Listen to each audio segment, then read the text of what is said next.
उठो, जागो और तब तक भागो जब तक मंजिल न मिल जाए। 6 महीना के बाद हम देखते थे कि विवेकानंद का फोटो इधर साटे थे, इधर कैसे आ गया? तो होता क्या था कि हम लोग को सोया दे कि विवेकानंद ही उठ के चलने लगते थे। इस दीवार से चले, इस दीवार तक आ गए।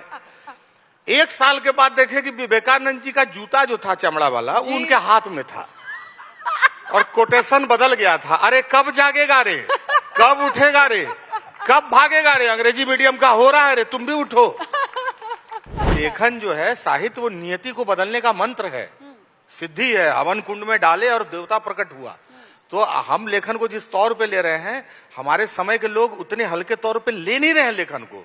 इसलिए आप मानिए कि जो काम कई बार संस्थान नहीं कर पा रहे हैं, स्कूल नहीं कर पा रहे हैं, कॉलेज नहीं कर पा रहे हैं, महापुरुषों की तस्वीरें नहीं कर पा रही हैं, वो अपने समय का लेखन कर दे रहा है। क्योंकि उनको लगता है कि मेरी कहानी है, मेरी दुनिया निकाल के ला के रख दी है। कुछ पल आपके लिए ऐसे होते हैं ना, जैसे उन्होंने आपकी किताबों का जिक्र किया कि कैसे जब बहुत अंधेरा है और एक सूरज की रोशनी, एक छोटी सी किरण जो आपके जीवन में, और वो कहीं से भी मिलती है, कई बार किताबों से, कई बार किसी की लाइफ को देख के, कई बार रील्स के थ्रू भी, कि नहीं लाइफ अभी खत्म नहीं हुई है, कहीं से शुरुआत हो सकती है। तो आपके पास कुछ लोग ऐसे आते हैं जो अपनी जीवन की विडंबना को, अपनी जीवन की दुश्वारियों को बताते हो कि आपकी इस लाइन ने, आपकी इस चीज ने मेरा जीवन बदल दिया, या यहाँ से मैंने अपने आप को निकालना शुरू किया। नहीं, ऐसी बातें तो करने वाले लोग खूब मिलते हैं, सोशल मीडिया पे मिलते हैं। वहाँ आपको लगता होगा ना कि जनजीवन सार्थक रहा आपका लिखना। बिल्कुल बिल्कुल। मतलब हम लोग लेखन को थोड़ा बहुत मतलब ये बहुत हल्के में लेने वाली बात नहीं है। बिल्कुल बिल्कुल। भाई लेखन जो है, साहित्य, वो नियति को बदलने का मंत्र है, सिद्धि है। हवन कुंड में डाले और देवता प्रकट हुआ। तो हम लेखन को जिस तौर पे ले रहे हैं, हमारे समय के लोग उतने हल्के तौर पे ले नहीं रहे हैं लेखन को। इसलिए आप मानिए कि जो काम कई बार संस्थान नहीं कर पा रहे हैं, स्कूल नहीं कर पा रहे हैं, कॉलेज नहीं कर पा रहे हैं, महापुरुषों की तस्वीरें नहीं कर पा रही हैं, वो अपने समय का लेखन कर दे रहा है। क्योंकि उनको लगता है कि मेरी कहानी है, मेरी दुनिया निकाल के ला के रख दी है। मैं एक कोट हमेशा कहता हूँ, हम लोग जब यूपीएससी की तैयारी करते थे तो हमारे कमरे में विवेकानंद टंगे हुए थे। उनका काम ही था कि किसी तरह से प्रीलिम्स इन लोगों को करवाना है। तो विवेकानंद जी का फोटो रहता था, तो उसमें लिखा रहता था कि उठो, जागो और तब तक भागो जब तक मंजिल न मिल जाए। 6 महीना के बाद हम देखते थे कि विवेकानंद का फोटो इधर साटे थे, इधर कैसे आ गया? तो होता क्या था कि हम लोग को सोया दे कि विवेकानंद ही उठ के चलने लगते थे। इस दीवार से चले, इस दीवार तक आ गए। 1 साल के बाद देखे कि विवेकानंद जी का जूता जो था चमड़ा वाला, उनके हाथ में था और कोटेशन बदल गया था। अरे कब जागेगा रे, कब उठेगा रे, कब भागेगा रे, अंग्रेजी मीडियम का हो रहा है रे, तुम भी उठो। तब हमको लगा, तब हम एक मोटिवेशनल क्लास में गए, हम मोटिवेट होने कि हमको मोटिवेशन चाहिए। ये किस समय की बात है? ये बात है 2013-14 की, मतलब जब यूपीएससी के टीचर रील नहीं बनाते थे। हाँ, तो 13-14 की बात है। तो उस वक्त जब हम गए मोटिवेशन के लिए, हमारे अपने पिताजी बोले हमको मोटिवेशन चाहिए। वो कहे बेटा मोटा बेसन ले लो, अब बढ़िया उसमें आलू काटो, प्याज काटो, अजवाइन दो, मंगरेला डालो, हरा मिर्चा काट के अब पकौड़ी बना खाओ शुद्ध सरसों तेल में, ज्यादा फायदा करेगा। और तब मेरे पिताजी ने कहा कि जिस देश को विवेकानंद मोटिवेट नहीं कर पा रहा, उसको विवेक बिंद्रा कर देगा रे। तब हम कह रहे यार, ये है हमारे बाप। कहे हुआ मोटिवेट की जूता लेके आए, तब हम समझ गए।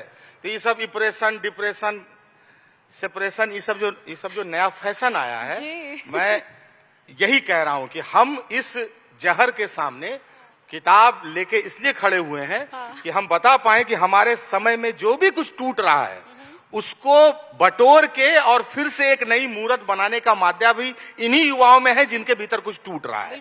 और हम उसी टूटन के रेशे से किताब बुनते हैं और फिर उसी किताब के रेशे से एक नया आदमी बुनने की कवायद में लगे हैं। तो हमारे समय का लेखन जो है वो महत्वपूर्ण लेखन है, जो भी कुछ भी आप लोग सब लिख रहे हैं और पढ़ रहे हैं। ये आप मुझे सिर्फ ये बताइए कि फिर आपने पकौड़े तले, बनाए, खाए? धंधा करने नहीं बोले थे, मोटिवेशन। आप लोग लेखक को तुरंत उतार दे रही है ठेला पर, ऐसा नहीं करना है। ऐसा नहीं करना है। पकौड़ी बनाया और हाँ, अपने मित्रों के साथ खाया। अरे मित्रों के साथ ही तो, रूममेट्स को खिलाना धंधा करना नहीं है। असल में हम लोग का क्या है कि हम लोग यहाँ अगर लड़का सेलेक्ट हो जाए कोई, मान लीजिए हमारे रूममेट सेलेक्ट हो गया, अपर या ऊपर के छत का रहने वाला कोई सेलेक्ट हो गया, जी। तो ये लोग सिलेक्शन के बाद 6 महीना के बाद फिर मुखर्जी नगर आता है हाँ। कि देखें गरीबी अब कैसा दिखता है, संघर्ष कैसा दिखता है। तो उसी रेलिंग पर लटक जाएगा जहां पर लटक के कभी पूछता था कि पीटी है इतना तारीख को इतना जहां वो दुख झेला है। अब दोस्त को लगता है कि कितना दिन के बाद दोस्त आया है, अब कुछ जीवन में कुछ रंगीन होगा, सीपी फर्जी कैफी जाए, और दोस्त बोलेगा कि यार मसाला खा के उकता गया हूं, दोस्त कुछ सादा बनाया जाए।